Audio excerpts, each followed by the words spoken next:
Dusk Pages presents The Adventures of Sherlock Holmes. The Boscombe Valley Mystery by Arthur Conan Doyle. Read by Martin Pritchard. We were seated at breakfast one morning, my wife and I, when the maid brought in a telegram. It was from Sherlock Holmes and ran in this way: "Have you a couple of days to spare? Have just been wired for from the west of England in connection with Boscombe Valley tragedy. Shall be glad if you will come with me, air and scenery perfect. Leave Paddington by the 11:15. What do you say, dear?" said my wife, looking across at me. "Will you go?" I really don't know what to say. I have a fairly long list at present. Oh, and Struther would do your work for you. You have been looking a little pale lately. I think that the change would do you good, and you are always so interested in Mr. Sherlock Holmes' cases. I should be ungrateful if I were not, seeing what I gain through one of them, I answered. But if I am to go, I must pack at once, for I have only half an hour.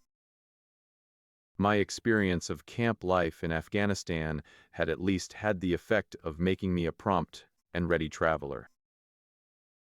My wants were few and simple, so that in less than the time stated I was in a cab with my valise, rattling away to Paddington Station. Sherlock Holmes was pacing up and down the platform, his tall, gaunt figure made even gaunter and taller by his long gray traveling cloak and close-fitting cloth cap. "It is really very good of you to come, Watson," said he. "It makes a considerable difference to me, having someone with me on whom I can thoroughly rely. Local aid is always either worthless or else biased. If you will keep the two corner seats, I shall get the tickets." We had the carriage to ourselves save for an immense litter of papers, which Holmes had brought with him. Among these he rummaged and read, with intervals of note-taking and of meditation, until we were past reading. Then he suddenly rolled them all into a gigantic ball, and tossed them up onto the rack. "Have you heard anything of the case?" he asked. "Not a word. I have not seen a paper for some days. The London press has not had very full accounts. I have just been looking through all the recent papers in order to master the particulars. It seems, from what I gather, to be one of those simple cases which are so extremely difficult." That sounds a little paradoxical, but it is profoundly true. Singularity is almost invariably a clue. The more featureless and commonplace a crime is, the more difficult it is to bring it home. In this case, however, they have established a very serious case against the son of the murdered man. "It is a murder, then?" "Well, it is conjectured to be so. I shall take nothing for granted until I have the opportunity of looking personally into it. I will explain the state of things to you, as far as I have been able to understand it, in a very few words. Boscombe Valley is a country district not very far from Ross, in Herefordshire. The largest landed proprietor in that part is a Mr. John Turner, who made his money in Australia and returned some years ago to the old country. One of the farms which he held, that of Hatherley, was let to Mr. Charles McCarthy, who was also an ex-Australian. The men had known each other in the colonies, so that it was not unnatural that when they came to settle down they should do so as near each other as possible. Turner was apparently the richer man, so McCarthy became his tenant but still remained, it seems, upon terms of perfect equality, as they were frequently together. McCarthy had one son, a lad of 18, and Turner had an only daughter of the same age, but neither of them had wives living.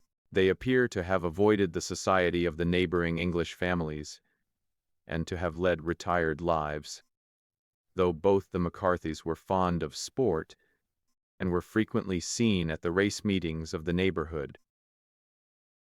McCarthy kept 2 servants, a man and a girl. Turner had a considerable household, some half-dozen at the least. That is as much as I have been able to gather about the families. Now for the facts. On June 3rd, that is, on Monday last, McCarthy left his house at Hatherley about 3 in the afternoon and walked down to the Boscombe Pool, which is a small lake formed by the spreading out of the stream which runs down the Boscombe Valley. He had been out with his serving man in the morning at Ross, and he had told the man that he must hurry, as he had an appointment of importance to keep at 3. From that appointment he never came back alive. From Hatherley farmhouse to the Boscombe Pool is 1/4 mile, and 2 people saw him as he passed over this ground. One was an old woman, whose name is not mentioned, and the other was William Crowder, a gamekeeper in the employ of Mr. Turner. Both these witnesses depose that Mr. McCarthy was walking alone. The gamekeeper adds that within a few minutes of his seeing Mr. McCarthy pass he had seen his son, Mr. James McCarthy, going the same way with a gun under his arm. To the best of his belief, the father was actually in sight at the time, and the son was following him.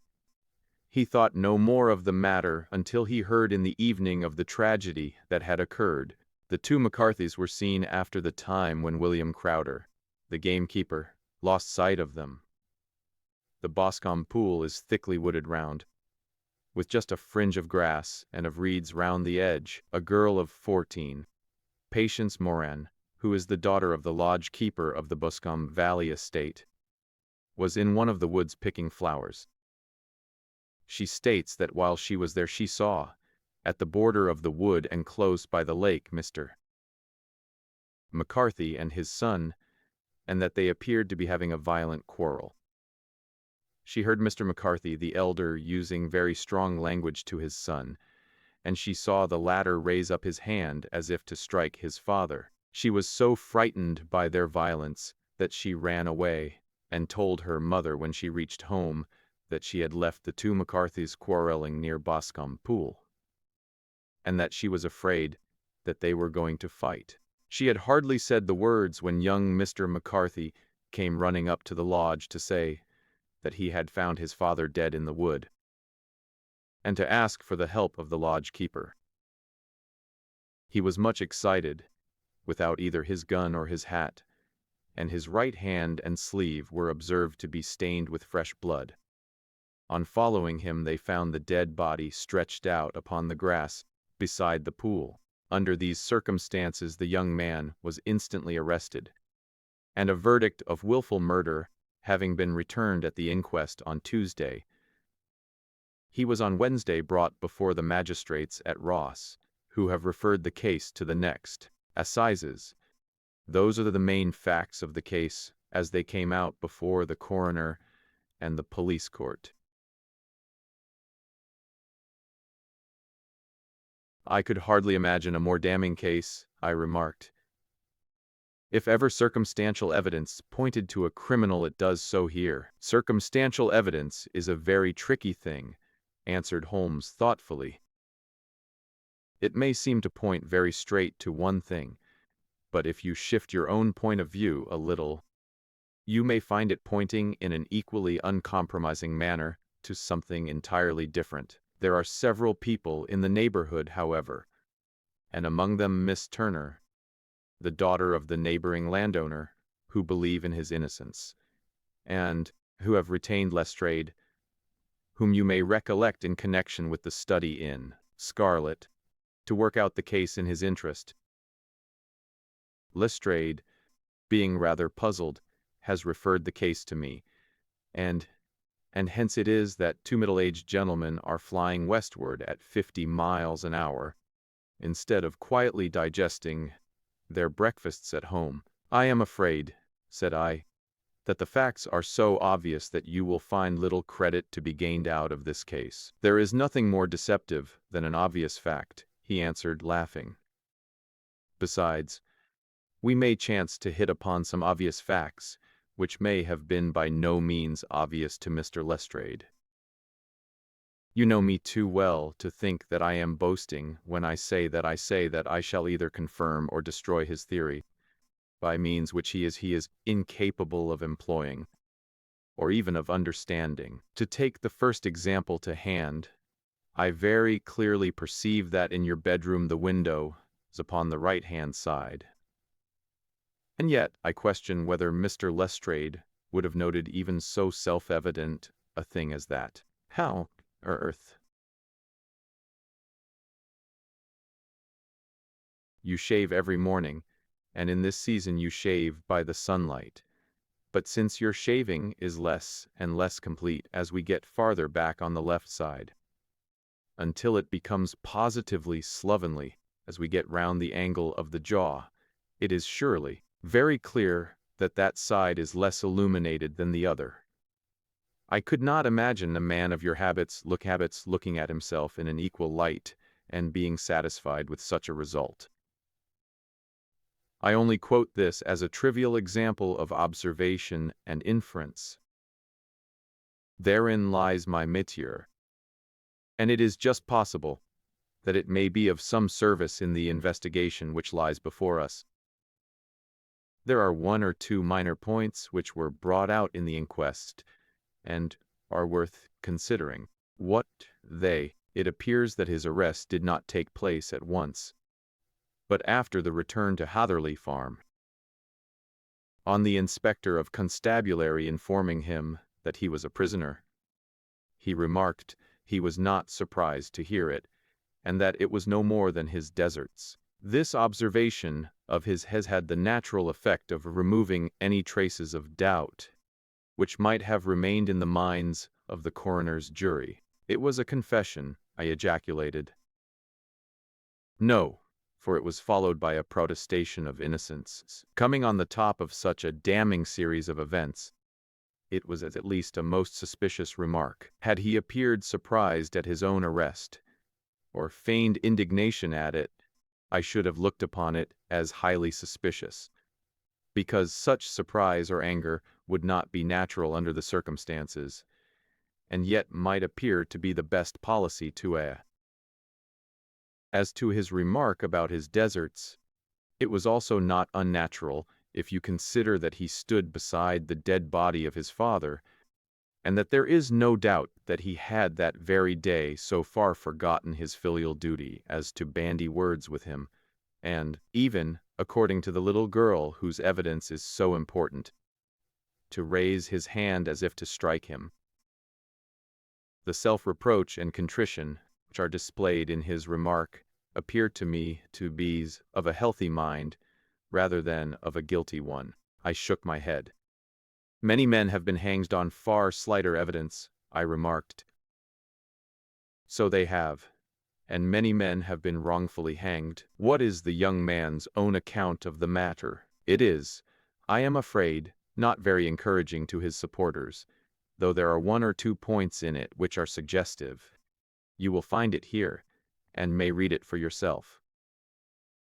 He picked out from his bundle a copy of the local Herefordshire paper, and having turned down the sheet, he pointed out the paragraph in which the unfortunate young man had given his own statement of what had occurred.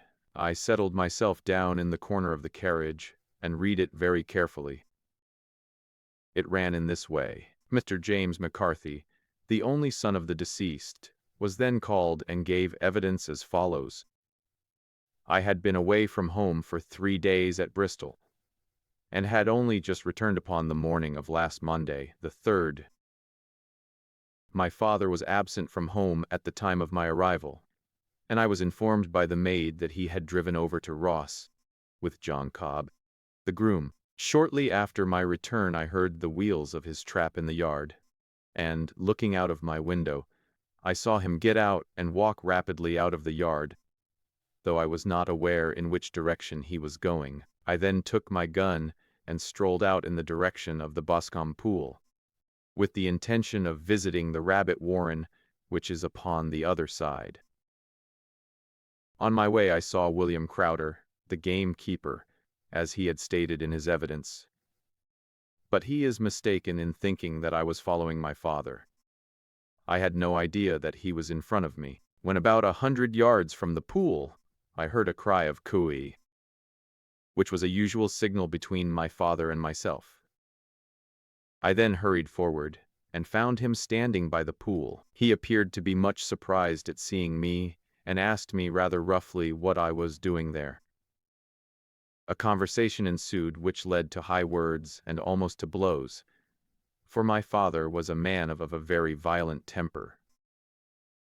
Seeing that his passion was becoming ungovernable, I left him and returned towards Hatherley Farm. I had not gone more than 150 yards, however, when I heard a hideous outcry behind me, which caused me to run back again. I found my father expiring upon the ground, with his head terribly injured. I dropped my gun and held him in my arms, but he almost instantly expired. I knelt beside him for some minutes, and then made my way to Mr. Turner's lodge keeper, his house being the nearest, to ask for assistance. I saw no one near my father when I returned, and I have no idea how he came by his injuries. He was not a popular man, being somewhat cold and forbidding in his manners, but he had, as far as I know, no active enemies. I know nothing further of the matter. The coroner, did your father make any statement to you before he died? Witness, he mumbled a few words, but I could only catch some allusion to a rat. The coroner, what did you understand by that? Witness, it conveyed no meaning to me. I thought that he was delirious. The coroner, what was the point upon which you and your father had this final quarrel? Witness, I should prefer not to answer. The coroner, I am afraid that I must press it. Witness, it is really impossible for me to tell you. I can assure you that it has nothing to do with the sad tragedy which followed. The coroner, that is for the court to decide. I need not point out to you that your refusal to answer will prejudice your case considerably in any future proceedings which may arise. Witness, I must still refuse. The coroner, I understand that the cry of cooey was a common signal between you and your father. Witness, it was. The coroner, how was it, then, that he uttered it before he saw you, and before he even knew that you had returned from Bristol? Witness, with considerable confusion, I do not know. A juryman, did you see nothing which aroused your suspicions when you returned on hearing the cry, and found your father fatally injured? Witness, nothing definite. The coroner, what do you mean? Witness, I was so disturbed and excited as I rushed out into the open, that I could think of nothing except of my father. Yet I have a vague impression that as I ran forward, thing lay upon the ground to the left of me. It seemed to me to be something gray in color, a coat of some sort, or a plaid perhaps. When I rose from my father, I looked round for it, but it was gone. Do you mean that it disappeared before you went for help? Yes, it was gone. You cannot say what it was?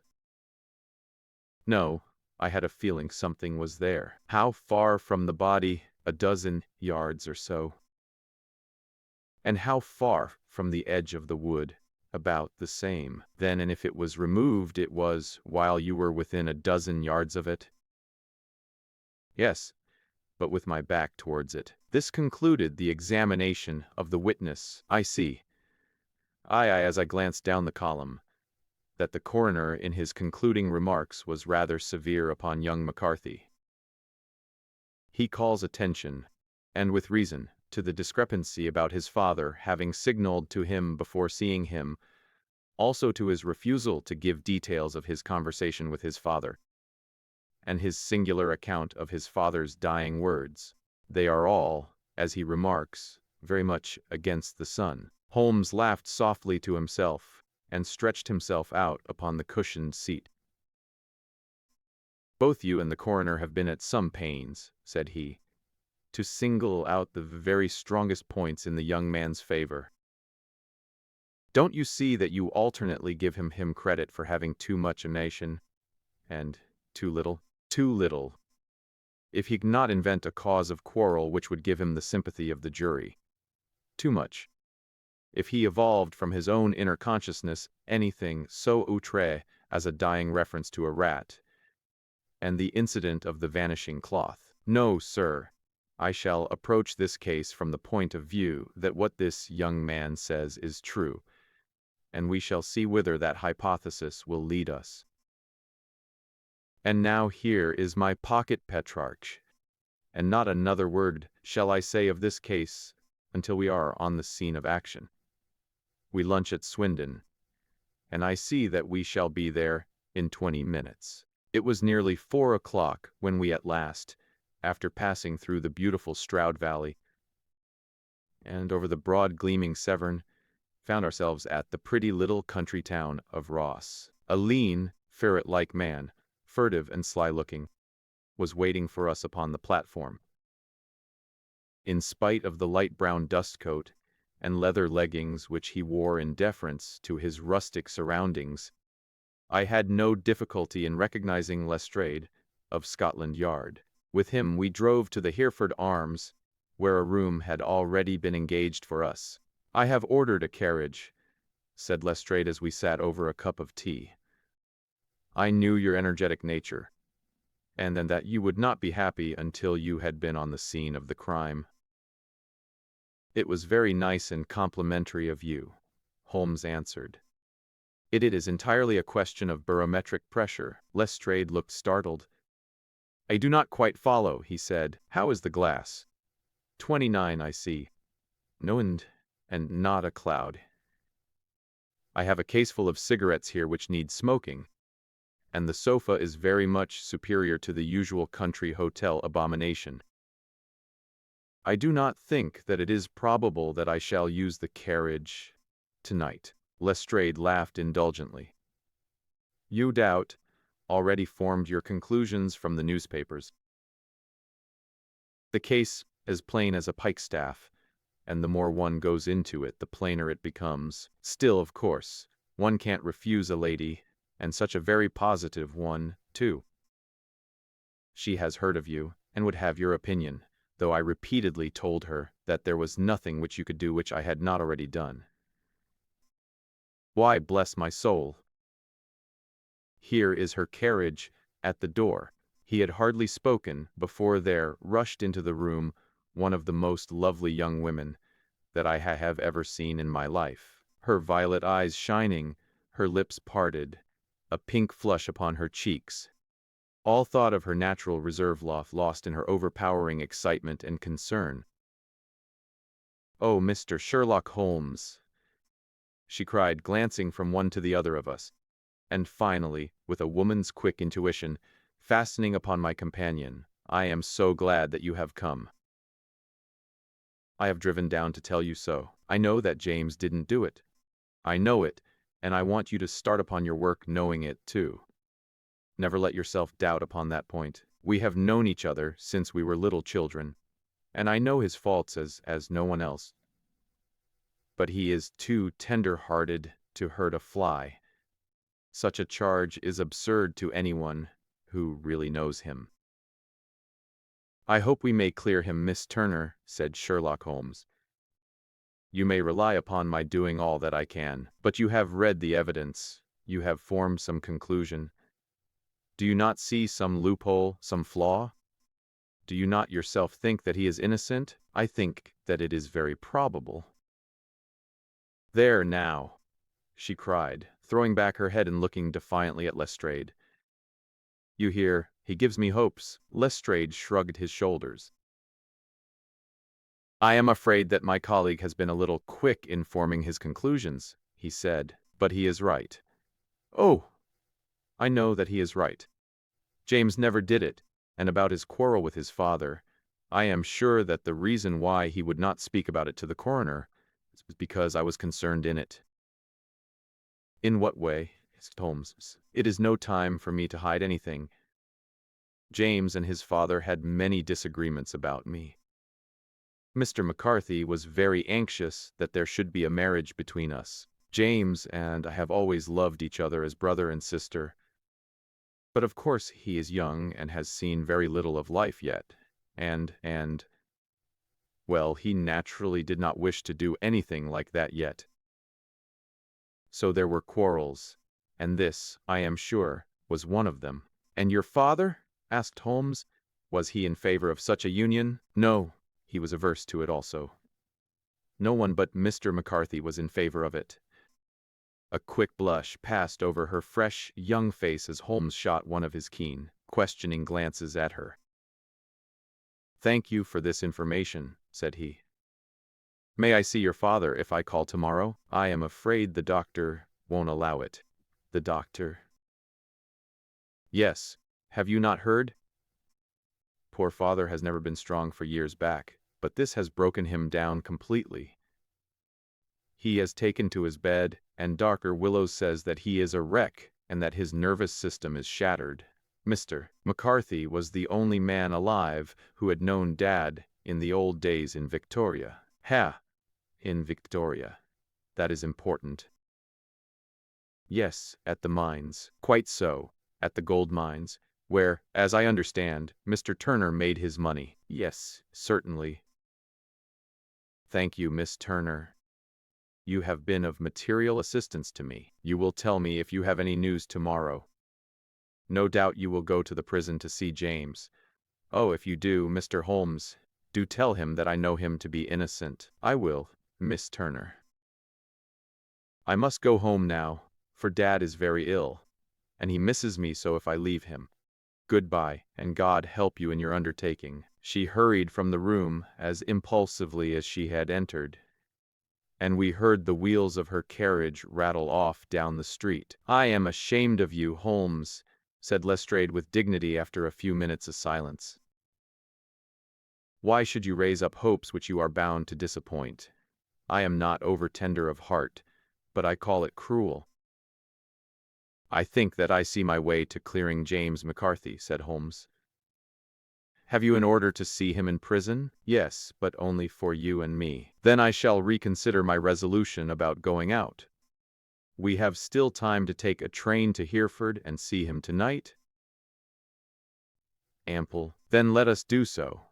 Watson, I fear that you will find it very slow, but I shall only be away a couple of hours." The puny plot of the story was so thin, however, when compared to the deep mystery through which we were groping, and I found my attention wander so continually from the action to the fact, that I at last flung it across the room and gave myself up. Supposing that this unhappy young man's story were absolutely, then what hellish thing, what absolutely unforeseen an extremity, could have occurred between the time when he parted from his father and the moment when, drawn back by his screams, he rushed into the glade? It was something terrible and deadly. What could it be? Might not the nature of the injuries reveal something to my medical instincts? I rang the bell and called for the weekly county paper, which contained a verbatim of the inquest. In the surgeon's deposition it was stated that the posterior third of the left parietal bone and the left half of the occipital bone had been shattered by a heavy blow from a blunt weapon. I marked the spot upon my own head. Clearly such a blow must have been struck from behind. That was to some extent in favor of the accused, as when seen quarreling he was face to face with his father. Still, it did not go for very much, for the older man might have turned his back before the blow fell. Still, it might be worthwhile to call Holmes' attention to it. Then there was the peculiar dying reference to a rat. What could that mean? It could not be delirium.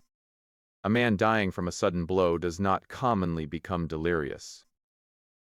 No, it was more likely to be an attempt to explain how he met his fate.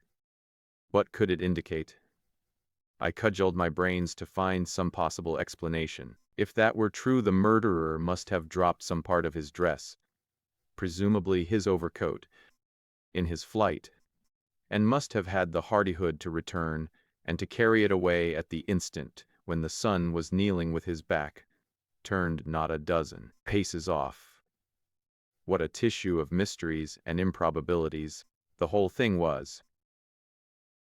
I did not wonder at Lestrade's opinion, and yet I had so much faith in Sherlock Holmes' insight, that I could not lose hope as long as every fresh fact seemed to strengthen his conviction of young McCarthy's innocence. It was late before Sherlock Holmes returned. He came back alone, for Lestrade was staying in lodgings in the town. "The glass still keeps very high," he remarked as he sat down. "It is important that it should not rain before we are able to go over the ground. On the other hand, a man should be at his very best and keenest for such nice work as that, and I did not wish to do it when fagged by a long journey. I have seen young McCarthy, and did you learn from him?" "Nothing." "Could he throw no light?" "None at all.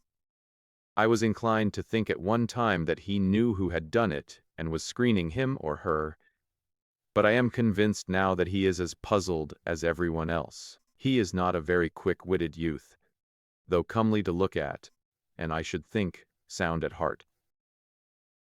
"I cannot admire his taste," I remarked. "If it is indeed a fact that he was averse to a marriage with so charming a young lady as this Miss Turner, this fellow is madly, insanely in love with her.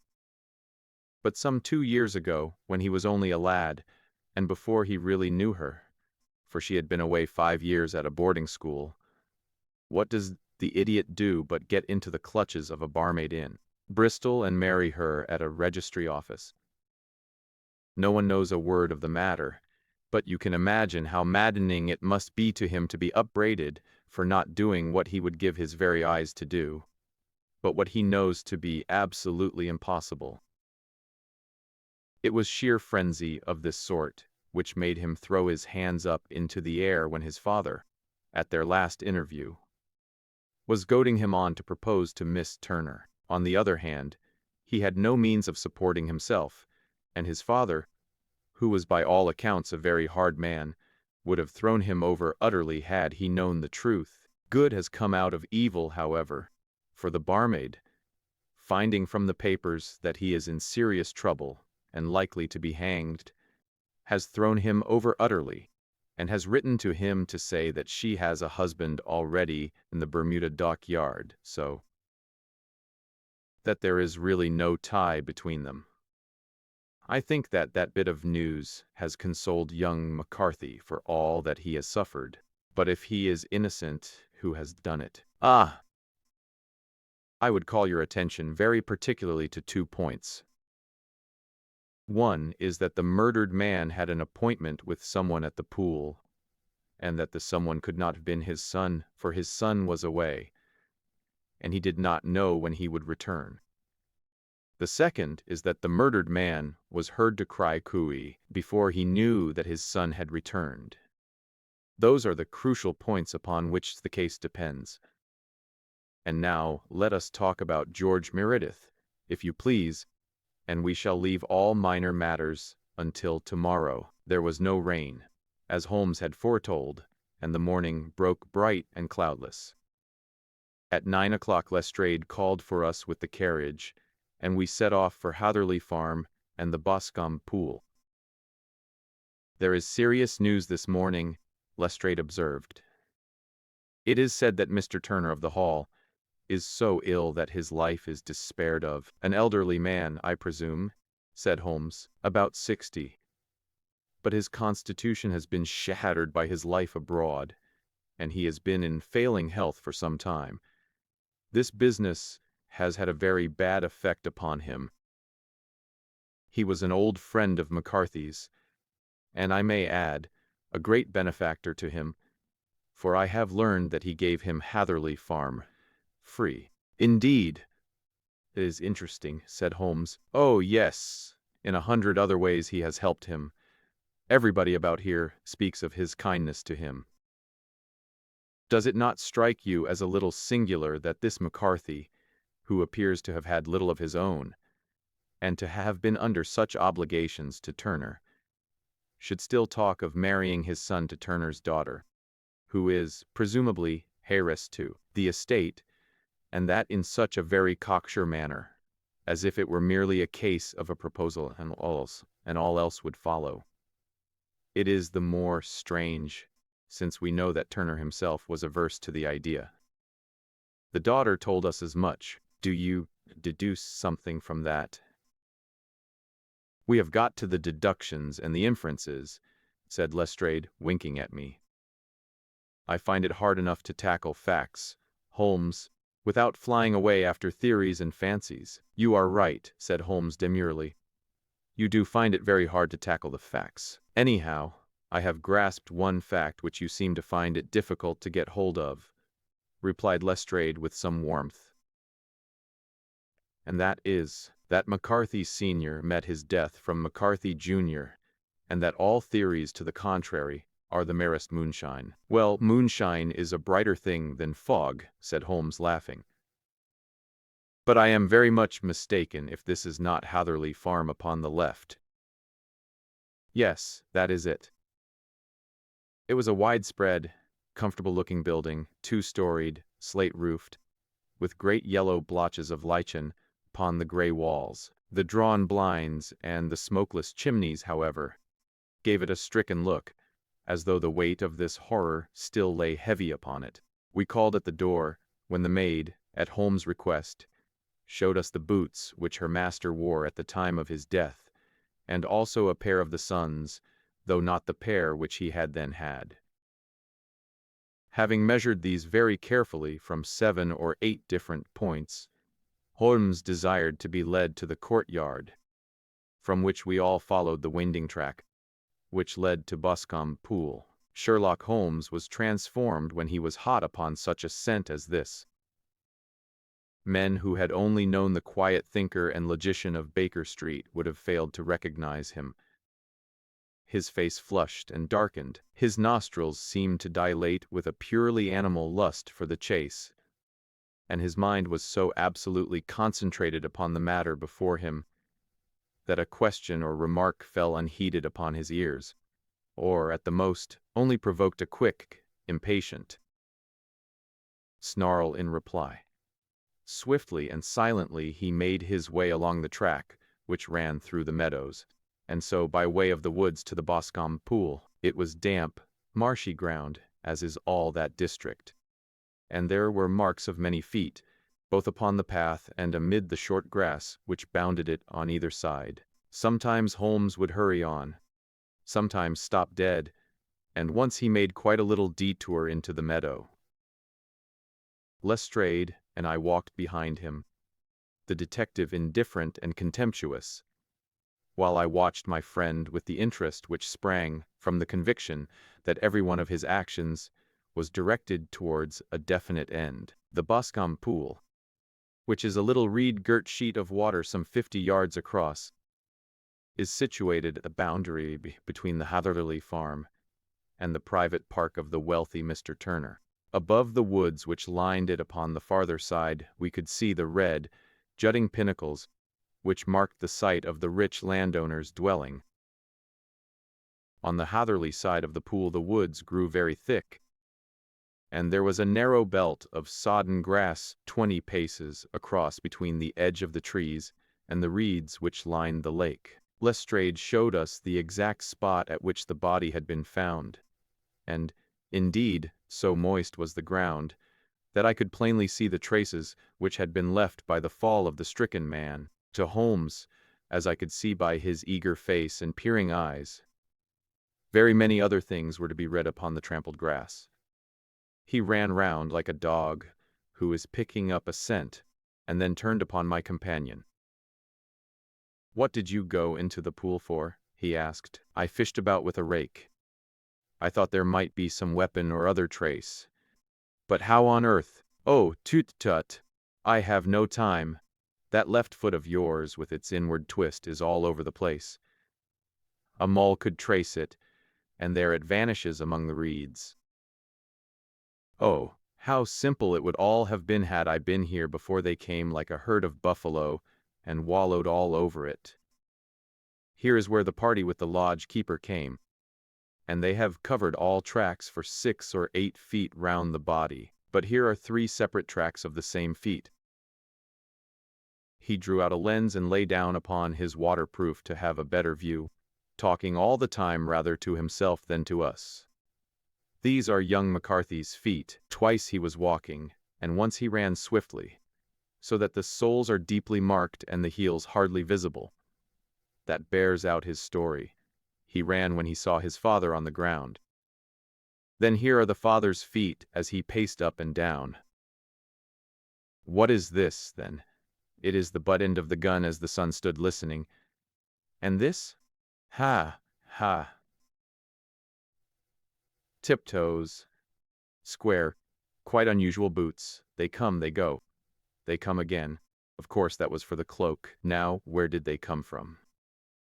He ran up and down, sometimes losing, sometimes finding the track until we were well within the edge of the wood, and under the shadow of a great beech, the largest tree in the neighborhood. Holmes traced his way to the farther side of this, and lay down once more upon his face with a little cry of satisfaction.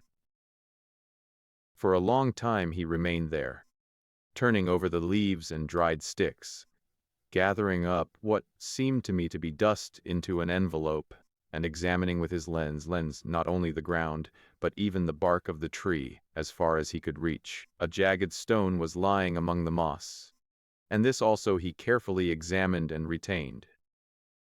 Then he followed a pathway through the wood until he came to the highroad, where all traces were lost. It has been a case of considerable interest, he remarked, returning to his natural manner.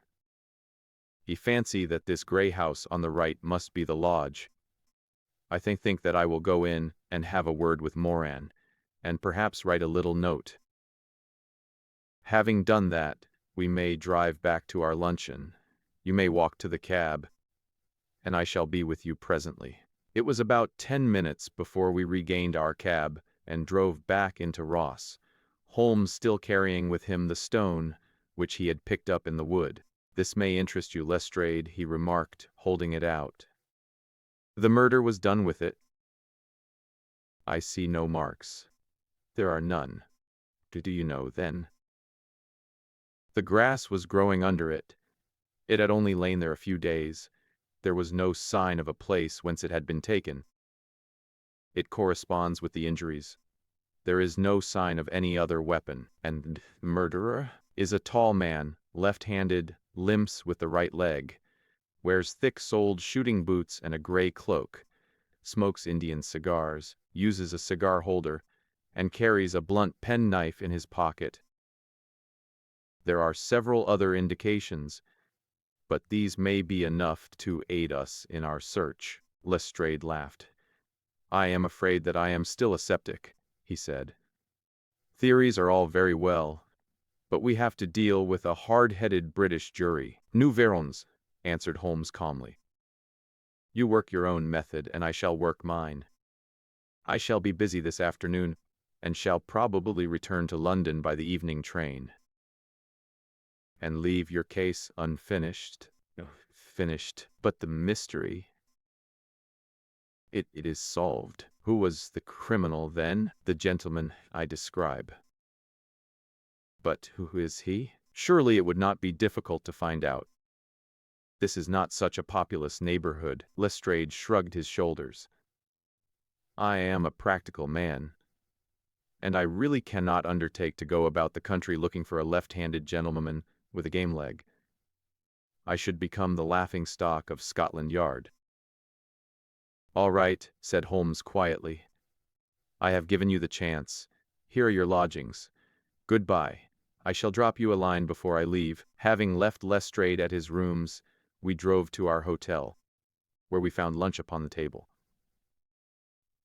Holmes was silent and buried in thought, with a pained expression upon his face, as one who finds himself in a perplexing position. Look here, Watson, he said when the cloth was cleared, just sit down in this chair and let me preach to you for a little. I don't know quite what to do, and I should value your advice. Light a cigar and let me expound. Pray do so. Well now, in considering this case, there are 2 points about young McCarthy's narrative which struck us both instantly, although they impressed me in his favor, and you against him. One was the fact that his father should, according to his account, cry cooey before seeing him. The other was his singular dying reference to a rat. He mumbled several words, you understand, but that was all that caught the son's ear. Now, from this double point, our research must commence, and we will begin it by presuming that what the lad says is absolutely true. What of this cooey, then? Well, obviously it could not have been meant for the son. The son, as far as he knew, was in Bristol. It was mere chance that he within earshot. The cooey was meant to attract the attention of whoever was that he had the appointment with. But cooey is a distinctly Australian cry, and one which is used between Australians. There is a strong presumption that the person whom McCarthy expected but him, Boscombe Pool, who had been in Australia. What of the rat, then? Sherlock Holmes took a folded paper from his pocket and flattened it out on the table. This is a map of the colony of Victoria, he said. I wired to Bristol for it last night. He put his hand over part of the map. What do you read? A rat, I read. And now, he raised his hand. Ballarat. Quite so. That was the word the man uttered, and of which his son only caught the last two syllables. He was trying to utter the name of his murderer. So and so of Ballarat. It is wonderful, I exclaimed. It is obvious. And now, you see, I had narrowed the field down considerably. The possession of a gray garment was a third point, which, granting the son's statement to be correct, was a certainty. We have come now out of mere vagueness to the definite conception of an Australian from Ballarat, with a gray cloak. Certainly, and one who was at home in the district, for the pool can only be approached by the farm or by the estate, where strangers could hardly wander. Quite so. Then comes our expedition of today. By an examination of the ground, I gained the trifling details which I gave to that imbecile Lestrade, as to the personality of the criminal. But did you gain them? You know my method. It is founded upon the observation of trifles. His height I know that you might roughly judge from the length of his stride. His boots, too, might be told from their traces. Yes, they were peculiar boots. But his lameness, the impression of his right foot, was always less distinct than his left. He put weight upon it. Why? Because he limped. He was lame, but his left-handedness. You were yourself struck by the nature of the injury as recorded by the surgeon at the inquest. The blow was struck from immediately behind, and yet was upon the left side. Now, how can that be unless it were by a left-handed man? He had stood behind that tree during the interview between the father and son. He had even smoked there. I found the ash of a cigar, which my special knowledge of tobacco ashes enables me to pronounce as an Indian cigar. I have, as you know, devoted some attention to this, and written a little monograph on the ashes of 140 different varieties of pipe, cigar, and cigarette tobacco. Having found the ash, I then looked round and discovered the stump among the moss where he had tossed it. It was an Indian cigar, of the variety which are rolled in Rotterdam, and the cigar holder, I could see that the end had not been in his mouth, therefore he used a holder. The tip had been cut off, not bitten off, but the cut was not a clean one, so I deduced a blunt penknife. Holmes, I said, you have drawn a net round this man from which he cannot escape, and you have saved an innocent human life as truly as if you had cut the cord which was hanging him. I see the direction in which all this points. The culprit is Mr. John Turner, cried the hotel waiter, opening the door of our sitting room and ushering in a visitor. The man who entered was a strange and impressive figure. His slow, limping step and bowed shoulders gave the appearance of decrepitude, and yet his hard, deep-lined, craggy features, and his enormous limbs showed that he was possessed of unusual strength of body and of character. His tangled beard, grizzled hair, and outstanding, drooping eyebrows combined to give an air of dignity and power to his appearance. But his face was of an ashen white, while his lips and the corners of his nostrils were tinged with a shade of blue. It was clear to me at a glance that he was in the grip of some deadly and chronic disease. "Pray sit down on the sofa," said Holmes gently. "You had my note?" "Yes, the lodge-keeper brought it up. You said that you wished to see me here to avoid scandal. I thought people would talk if I went to the hall." "And why did you wish to see me?" He looked across at my companion with despair in his weary eyes, as though his question was already answered. "Yes," said Holmes, answering the look rather than the words. "It is so. I know all about McCarthy." The old man sank his face in his hands. "God help me," he cried. "But I would not have let the young man come to harm. I give you my word, I would have spoken out if it went against him at the assizes." "I am glad to hear you so," said Holmes gravely. "I would have spoken now had it not been for my dear girl. It would break her heart. It will break her heart when she hears that I am arrested." "It may not come to that," said Holmes. "What? I am no official agent. I understand that it was your daughter who required my presence here, and I am acting in her interests. Young McCarthy must be got off, however." "I am a dying man," said old Turner. "I have had diabetes for years. My doctor says it is a question whether I shall live a month. Yet I would rather die under my own roof than in a gaol." Holmes rose and sat down at the table with his pen in his hand and a bundle of paper before him. "Just tell us the truth," he said. "I shall jot down the facts. You will sign it, and Watson here can witness it. Then I could produce your confession at the last extremity to save young McCarthy. I promise you that I shall not use it unless it is absolutely needed." "It's as well," said the old man. "It's a question whether I shall live to the assizes, so it matters little to me, but I should wish to spare Alice the shock. And now I will make the thing clear to you. It has been a long time in the acting, but will not take me long to tell. You didn't know this dead man, McCarthy. He was a devil incarnate. I tell you that. God keep you out of the clutches of such a man as he.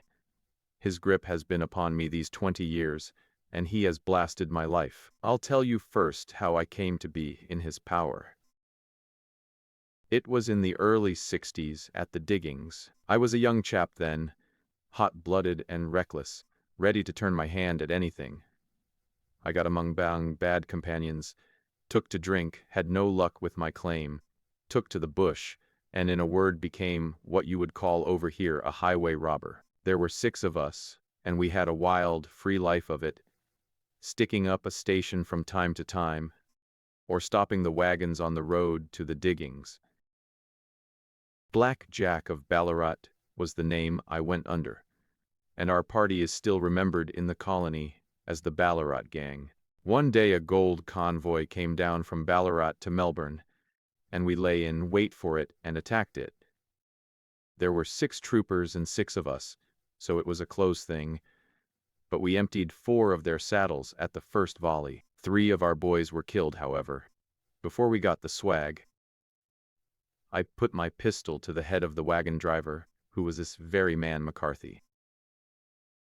I wished to the Lord that I had shot him then, but I spared him, though I saw his wicked little eyes fixed on my face, as though to remember every feature. We got away with the gold, became wealthy men, and made our way over to England without being suspected.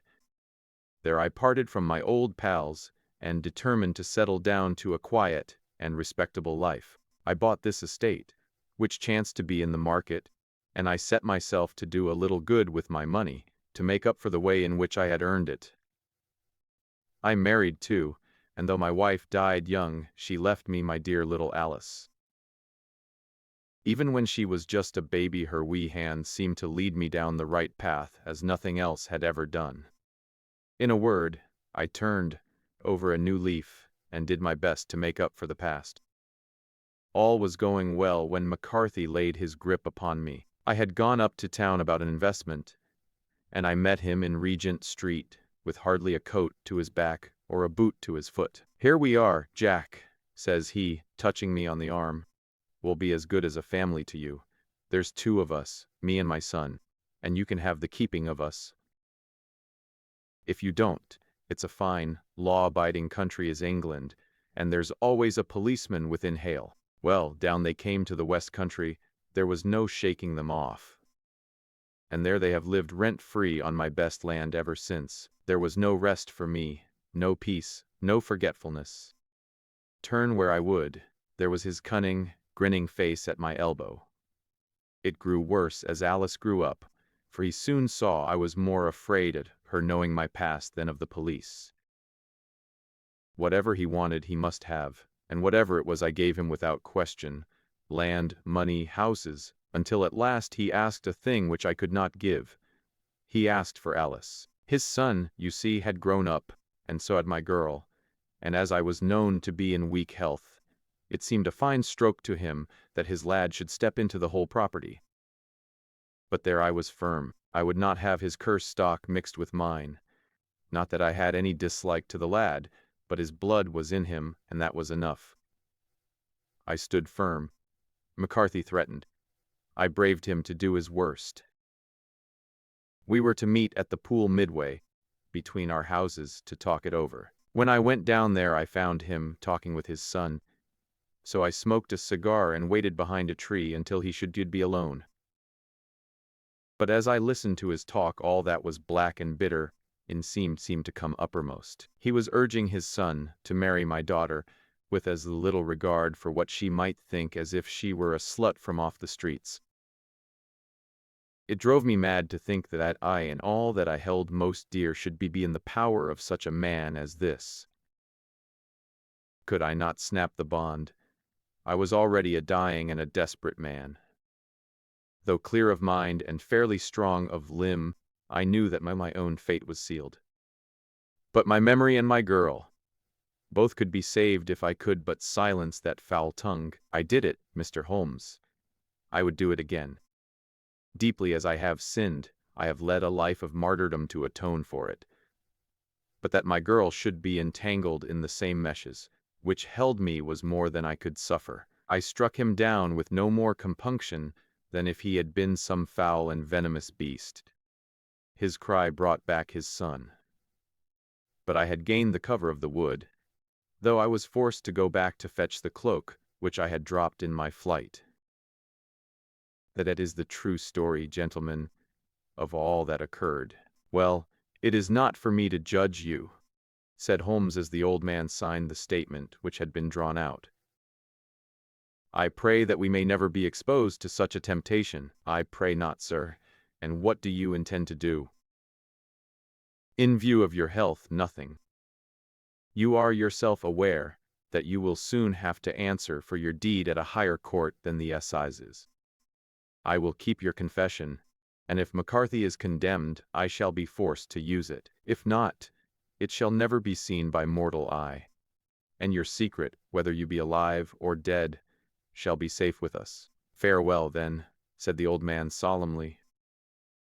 Your own deathbeds, when they come, will be the easier for the thought of the peace which you have given to mine. Tottering and shaking in all his giant frame, he stumbled slowly from the room. God help us, said Holmes after a long silence. Why does fate play such tricks with poor, helpless worms?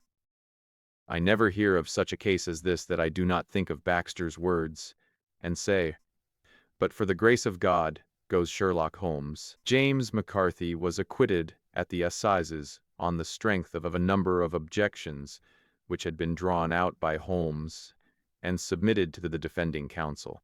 Old Turner lived for 7 months after our interview, but he is now dead. And there is every prospect that the son and daughter may come to live happily together in ignorance of the black cloud which rests upon their past.